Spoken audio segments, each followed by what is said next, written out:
Hello, Feuzion. My name is Alex Fuse. Thank you for watching this brand new Sports Fusion episode today. Before we get to the interview with Jared Sandler, who is a Texas Rangers pre-game and post-game radio broadcaster, I want to start off the show by John Saunders, who is a famous ESPN sports anchor and someone that I looked up to in the sports broadcasting industry. He passed away earlier this morning. So I want to wish his family and friends the deepest condolences, and I'm sending my prayers over to his family.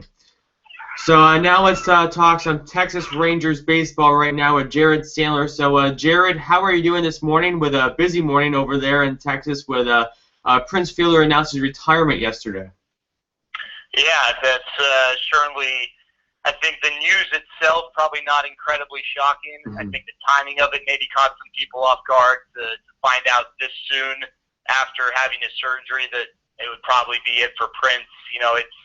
I guess it's a weird deal for people to talk about because on one hand, at this point in his career, he just wasn't producing, was getting paid a lot of money, and was very limited in what he could do defensively and on the bases. But on the other hand, this is still obviously a human being who medically is being told he can't do what he loves to do anymore, and I think there's a lot of sympathy towards that. And even when he wasn't producing on the field, Prince Fielder is a guy who was adored by his teammates and definitely established a leadership role in the clubhouse. So, curious to see what gets said during the press conference today. Mm-hmm. I don't think anything's going to really catch anyone off guard. I believe, obviously, all the reports are probably going to be confirmed, but it's definitely unfortunate. I mean, this is a really good person who, turned things around in Texas when he came over from Detroit. He had a reputation of not being necessarily the foremost clubhouse leader or anything, but I think if you just consider what he did in Texas on the field and off the field,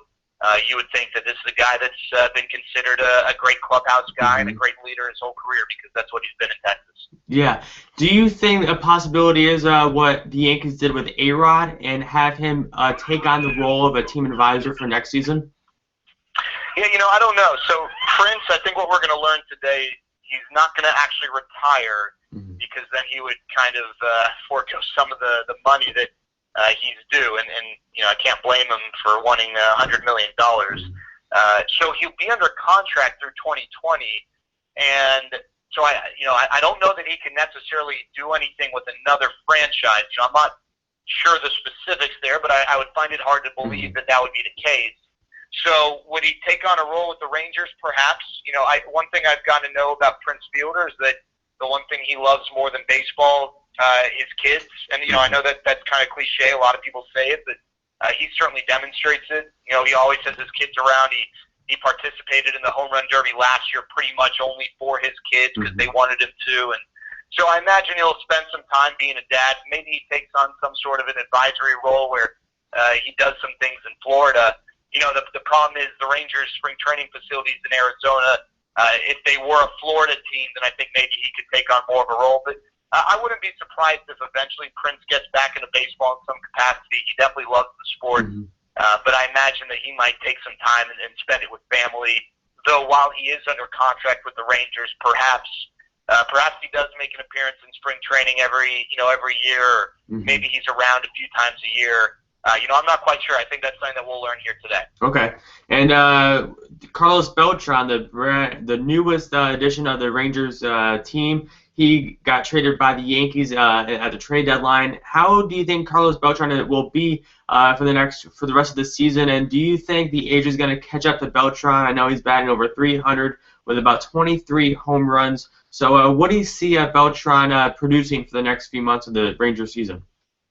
Well, I think, first of all, as far as the age is concerned, thankfully the Rangers are in a position right now where they've got really good offensive depth. And, that can change in a week, with a couple injuries here and there. But I think they're going to do everything they can to preserve his body. He's not going to be asked to play the outfield a ton. I think they're going to try and give him days off when the situation, seems fit.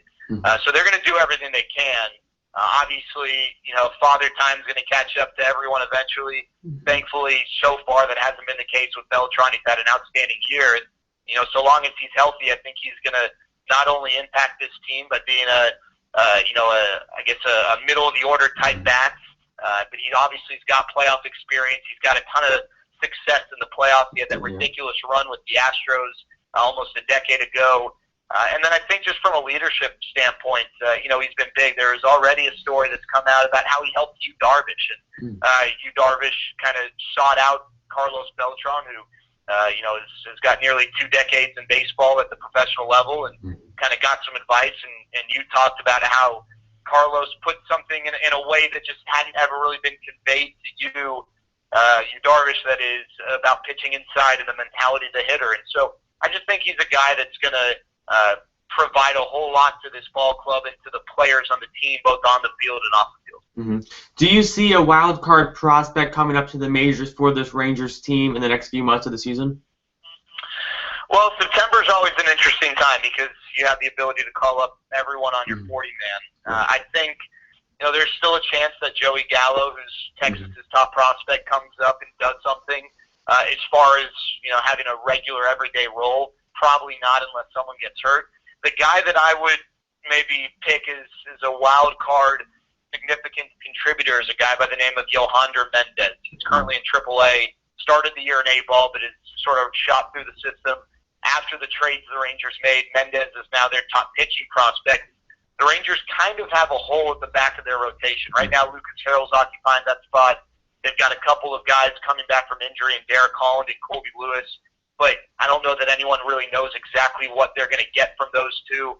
Edinson Volquez is a name that a lot of people here have talked about. If the Royals place him on waivers, I think the Rangers would be willing to put in a claim for him and assume the rest of his contract for this year. It's just a matter of whether anyone in front of the Rangers decides to put in a claim as well. So Yohander Mendez is a guy that I could see coming up and possibly filling the end of the rotation. I don't think he's a guy that would make a splash in the postseason by any means. But I definitely think he could help bridge the gap between where the Rangers are now and the end of the regular season. Okay. And Jared, one more question before we wrap up this interview. Like I mentioned earlier about Alex Rodriguez, are you surprised by the Yankees' decision to cut Alex Rodriguez short of the remainder of the season? And going forward, are you surprised by the Yankees' decision to keep A-Rod around as a team advisor for the team?